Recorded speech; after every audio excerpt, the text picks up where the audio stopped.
آپ بتائیے میرے عزیز دوستوں اور بزرگوں، میں کبھی بھی تشدد کا قائل نہیں رہا، نہ کبھی رہوں گا۔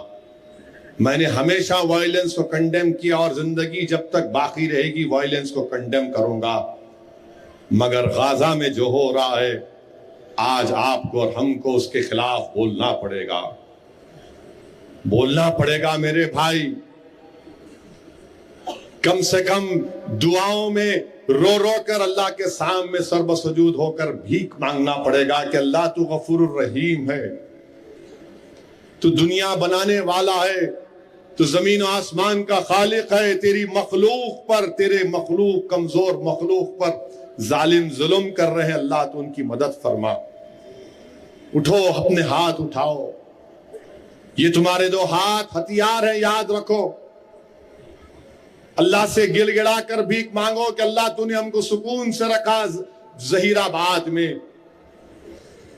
کم سے کم تمہاری آنکھوں کے سامنے تو تمہارا بیٹا نہیں مر رہا ہے، کم سے کم تمہاری آنکھوں کے سامنے تمہاری ماں باپ کی لاش تو نہیں آ رہی ہے، کم سے کم تمہارے گھر کو تو کوئی برباد نہیں کر رہا ہے۔ میرے عزیز دوستوں اور بزرگوں، میں سلام کرتا ہوں ان فلسطین کے جیالوں کو۔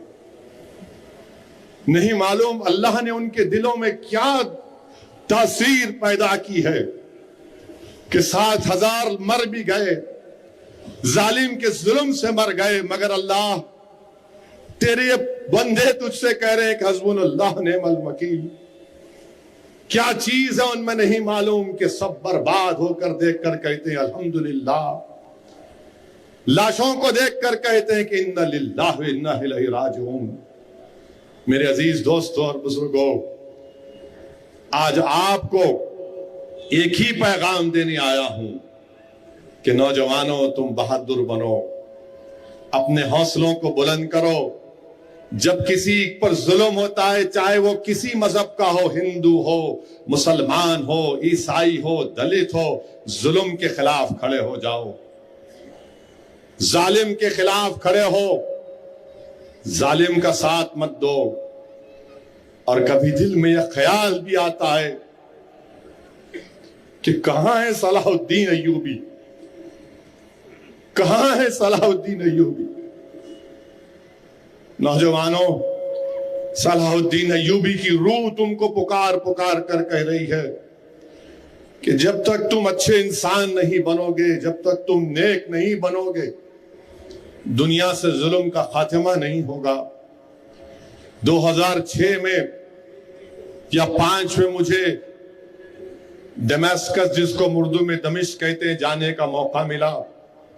میں اس مسجد امیت میں بھی گیا تھا۔ اگر میرا حافظہ صحیح ہے تو اس میں حضرت ادریس علیہ السلام کی ایک لمبی خبر ہے۔ پھر نماز ادا کیا اور پھر اس کے بعد اس مقام کو جا کر دیکھا میں نے جس میں ابو داؤد میں لکھا گیا کہ اس مقام پر حضرت عیسیٰ آئیں گے۔ پھر اس کے بعد میرے ساتھ ایک ندوۃ العلماء کے ایک عالم، نوجوان عالم دین تھے، شاید اب وہ برطانیہ میں ہے۔ میں نے ان سے کہا کہ بھائی یہ تو دیکھ لیے، مجھے ایک چیز دکھاؤ، مجھے صلاح الدین ایوبی کی خبر کو جانا، مجھے صلاح الدین ایوبی کی خبر کو دیکھنا ہے، مجھے نور الدین زنگی کو جا کر سلام کرنا ہے۔ میں گیا، صلاح الدین ایوبی کی مزار کے سامنے کھڑے ہوا۔ آپ اندازہ نہیں لگا سکتے کہ آنکھ سے ایک آنسوؤں کا ریلا جا رہا تھا کہ آخر کیا تھا نہیں معلوم۔ ایک جیالے کی خبر کو دیکھ کر میرے رونگٹے کھڑے ہو گئے صلاح الدین ایوبی کو یاد کر کے، کیونکہ میرے بچپنے میں میرے مرحوم والد مجھے صلاح الدین ایوبی کے بارے میں سکھاتے تھے، بتاتے تھے۔ میں سلام کیا صلاح الدین ایوبی کو، میں سلام کیا نور الدین زنگی کو۔ میری ایسی کیفیت ہو گئی کہ 15-20 منٹ صرف خاموش کھڑا رہ گیا وہاں پر، اور میں تصور کی دنیا میں چلا گیا کہ صلاح الدین ایوبی نے کیا کیا قربانیاں دی تھی۔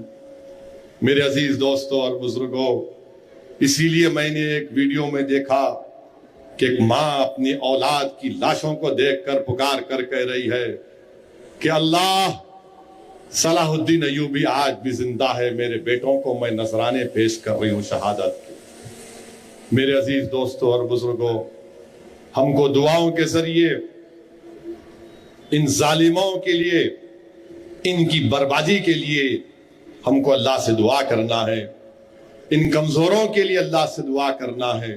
اور مجھے یقین ہے کہ آج بھی اہل دل ہے. مجھے یقین ہے کہ آج بھی اللہ کے ولی اس دنیا میں ہے. میرا کامل یقین ہے کہ اللہ کا قطب بھی ہے، ابدال بھی ہے، اوتاد بھی ہے.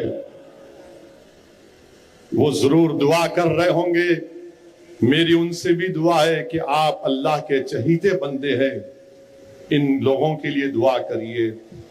میرے عزیز دوستوں اور بزرگوں، جب حساب کتاب کا دن ہوگا تو اسی جگہ پر ہوگا، حشر کا میدان. تو کم سے کم آپ اور ہم کھڑے ہو کر کہہ سکیں گے کہ اللہ، ہم تو ظہیر آباد میں تھے مگر ہم نے رو رو کر تجھ سے دعائیں کی.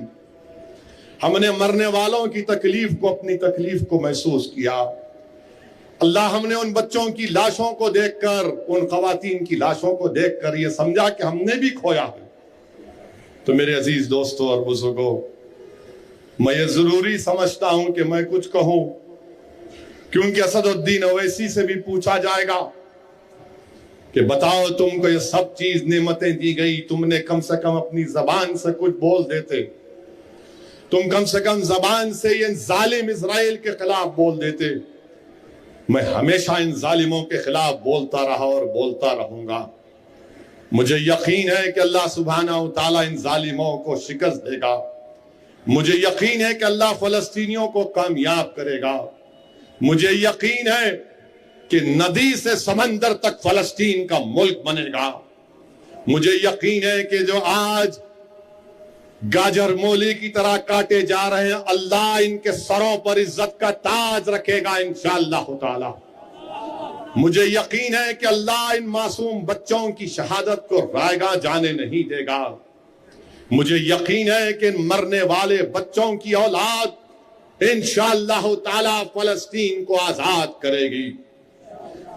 جو قوم، جن لوگوں کے پاس دولت نہیں ہوتی، طاقت نہیں ہوتی، وہ اٹوٹ پروردگار پر بھروسہ کرتے ہیں. میرے عزیز دوستوں اور بزرگوں، سبق لو.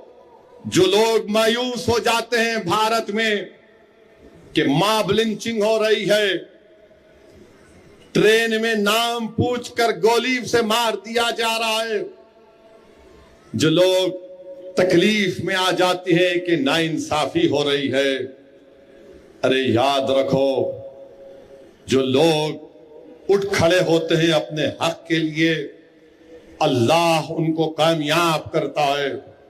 جو لوگ ظالم کے ظلم سے نہیں ڈرتے اور سینہ تان کر کھڑے ہو جاتے ہیں، وہی ان کو اللہ عزتوں سے نوازتا ہے.